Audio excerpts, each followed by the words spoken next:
अस्सलामुअलैकुम सामीन, यकुम शोबान है, 5 मार्च है। ख़बर का उन्वान है बीजेपी मेंबर पार्लियामेंट के बेटे समाजवादी पार्टी में शामिल।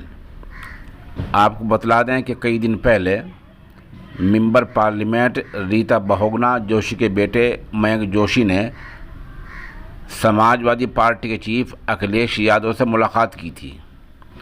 मुलाकात होते होते आज बाज़ाब्ता इस बात का ऐलान हो गया है कि मयंक जोशी बाज़ाब्ता तरीके से समाजवादी पार्टी में शामिल हो गए हैं और इस शमूलियत का शामिल होने का ऐलान आज ख़ुद अखिलेश यादव ने आज़मगढ़ की एक रैली में किया है।